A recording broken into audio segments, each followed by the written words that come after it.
Bismillahirrahmanirrahim. Assalamu alaikum, dear students, friends, and viewers. Today we are going to learn two interesting terms, Bolsheviks and Mensheviks. So please be attentive and be energetic so that you all would be in a position to understand these terms completely, truly, and with a better understanding. How these two terms originated and what are the meanings of these two terms, and these two terms are related to which country, these two terms are related to which type of socialism. All these things we are going to learn in this video, so please be attentive. अगर आप Russian socialism को study कर चुके हैं तो आपने note किया होगा कि ये दो टर्म्स आपको रशियन सोशलिज्म के कॉन्टेक्स्ट में नज़र आई होंगी। इसके बाद अगर आपने रशियन रेवोल्यूशन 1917 को डिस्कस किया है तो वहाँ पर भी आपको बॉल्शविक वर्ड बहुत ज़्यादा आपने पढ़ा होगा, आपने देखा होगा। तो व्हाट दीज टू टर्म्स मेंट, ये इन दो टर्म्स का मतलब क्या है, इन दो टर्म्स का ओरिजिन क्या है, how these two terms became popular and how they became so famous. तो हम स्टार्ट करते हैं।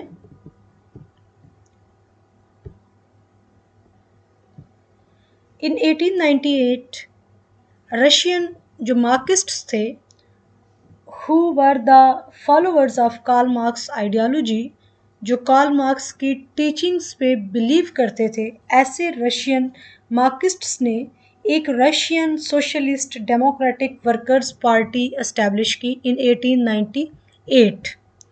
और इस पार्टी के जो वर्कर्स थे दे became together, they organized a meeting। लेकिन उस वक़्त जो रशियन पॉलिटिकल सिस्टम था that was a very authoritarian political system. तो उस अथॉरिटेरियन पॉलिटिकल सिस्टम के अंदर इन सब एक्टिविटीज़ की कोई जगह नहीं थी। जैसे मैंने आपको एक वीडियो के अंदर अथॉरिटेरियन सिस्टम को एक्सप्लेन किया था कि वहाँ पर political activities, political campaigns, political parties बनाना और पॉलिटिकल कैंपेन्स करना, all such things are not allowed, क्योंकि वहाँ पर पब्लिक फ्रीडम्स, पब्लिक लिबर्टीज़, ये इन सब पे रेस्ट्रिक्शन होती है, दे ऑल आर कर्टेल्ड। तो ऐसे एक कंट्रोल्ड एनवायरनमेंट के अंदर जो रशियन मार्क्सिस्ट्स थे they established a Russian socialist democratic workers Party. और इस पार्टी ने की जो फर्स्ट मीटिंग थी उसके अंदर सिर्फ 9 सोशलिस्ट्स ने शिरकत की, और उन 9 सोशलिस्ट्स को भी जो उस वक़्त की सॉरिस्ट गवर्नमेंट थी, ज़ारिस्ट गवर्नमेंट थी, उसने फ़ौरन अरेस्ट कर लिया। बहरहाल आफ्टर सम टाइम इन 1903 ये पार्टी एक सेकंड मीटिंग अरेंज करने में कामयाब हुई, लेकिन उस सेकंड मीटिंग को भी सिर्फ 50 मार्क्सिस्ट्स ने, रशियन मार्क्सिस्ट्स ने अटेंड किया। और इस मीटिंग के अंदर actually they intended to decide the future course of action, के फर्दर जो ये पॉलिटिकल पार्टी है ये अपने प्रोग्राम को, अपने उसका लाया अमल क्या होगा, वो किस तरह से अपने प्रोग्राम को प्रैक्टिकली इम्प्लीमेंट और एनफोर्स करवाएगी। ये सब चीज़ें डिसाइड करने के लिए ये मीटिंग हुई। लेकिन इस मीटिंग में एक डिसएग्रीमेंट पैदा हो गया between the leaders of this political party. Vladimir Lenin जो कि उस वक़्त 33 इयर्स ओल्ड थे, उनका ये कहना था कि पार्टी की जो लीडरशिप है वो सिर्फ प्रोफेशनल रेवोल्यूशनरीज और एलीट क्लास के पास होनी चाहिए।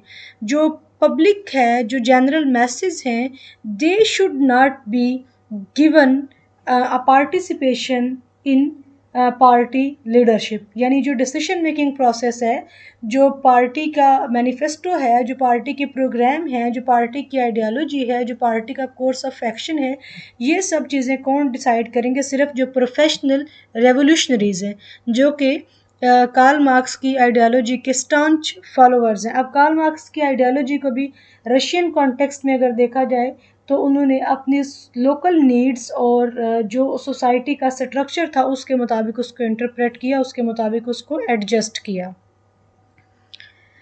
जो लेनन था, लेनन के नज़दीक जो पब्लिक है दे आर एमाचोर्स, वो इतने कैपेबल नहीं हैं, they are not competent enough कि वो इन कम्प्लेक्स इश्यूज़ को और कार्ल मार्क्स की टीचिंग्स को अंडरस्टैंड कर सकें। इसके अपोजिट जो फैक्शन था that was led by Julius Martov. Julius Martov उस वक्त 30 इयर्स ओल्ड गाय था। उसका ये कहना था कि ऐसा नहीं होना चाहिए, बल्कि he was in favour of A model of mass membership के जो जनरल पब्लिक है, जो मैसेज हैं, they should be given the membership of this political party. जिस तरह से उसका कहना था कि जो western European social democratic parties work कर रही हैं कि जो पार्टी मेंबरशिप है ये ओपन होनी चाहिए, लेकिन लेनिन का क्या कहना था कि जो पार्टी मेंबरशिप है वो क्लोज होगी और पार्टी के मेंबर्स वो लोग होंगे जो बड़े कमिटेड होंगे, बड़े डिसिप्लिन्ड होंगे और जो कुछ उनको पार्टी लीडर्स कहेंगे वो एज इट इज़ उस पर अमल करेंगे। तो आप ये कह सकते हैं कि जो लेनिन का पॉइंट ऑफ व्यू था वो बहुत हार्ड था, यानी लेनिन कंप्रोमाइज़ वर्ड को नहीं जानता था। वो जो कहता था उसके नज़दीक वो हरफ आखिर होता था और अब वो उसको इम्प्लीमेंट करवाता था। दरमियानी रास्ता निकालना उसकी डिक्शनरी में नहीं था। कंप्रोमाइज़ करने को कंप्रोमाइज़ करना उसके नज़दीक कोई आर्ट नहीं था। ये जो फ्रिक्शन थी दो ओपिनियंस के दरमियान, जूलियस मार्टव एक ग्रोह को लीड कर रहे थे और एक जो ग्रुप था जिसको लेनिन लीड कर रहा था। आखिरकार इनका जो डिसएग्रीमेंट है वो इस पार्टी के दरमियान एक डिवीज़न क्रिएट करने की रीज़न बना। जो लेनिन और उसके सपोर्टर्स थे they gained a majority on the central committee. अगरचे ये जो मेजॉरिटी थी ये टेम्परेरी मेजॉरिटी थी और ये जो ग्रोह था ये एक्चुअली इन न्यूमेरिकल टर्म्स इसकी माइनॉरिटी थी, लेकिन इस ग्रोह ने अपना नाम रखा बॉल्शविक, जिसके रशियन मीनिंग रशियन लैंग्वेज का ये जो वर्ड है बॉल्शविक, अगर आप इसके मीनिंग देखो तो इट मीन्स कि दोज ऑफ द मेजॉरिटी। तो Russian socialist democratic worker party का वो फैक्शन, वो ग्रुप जिसको लेनिन लीड कर रहा था, जो कि रेवोल्यूशनरीज का ग्रुप था, जो कि हार्ड लाइनर्स का ग्रुप था, उसको बॉल्शविक कहते हैं। और 1917 के रेवोल्यूशन में बॉल्शविक रेवोल्यूशन ही इसको अक्सर कहा जाता है क्योंकि इसमें इनका ग्रेट कंट्रीब्यूशन था। जो अपोनेंट्स थे वो फैक्शन, वो ग्रुप जिसको जूलियस मार्टव लीड कर रहा था, they became as Mensheviks which means those of the minority despite being the overall larger faction। अगरचे ये जो फैक्शन था ये लार्जर फैक्शन था, लेकिन जो टर्म कॉमन हो गई इस फैक्शन के लिए दैट वाज मेंशविक्स। अब जो मेंशविक्स थे ये रिलेटिवली सॉफ्ट थे, इनके नज़दीक कंप्रोमाइज़ और डेमोक्रेटिक सिस्टम, ओपन मेंबरशिप, ये इन सारी वैल्यूज़ पर बिलीव करते थे। Vladimir Lenin was the leader of Bolshevik faction, जबकि जूलियस मार्टिव led the मेंशविक फैक्शन। और जो बॉल्शविक फैक्शन है उसको आप हार्ड लाइनर रेवोल्यूशनरीज ग्रुप भी कह सकते हैं।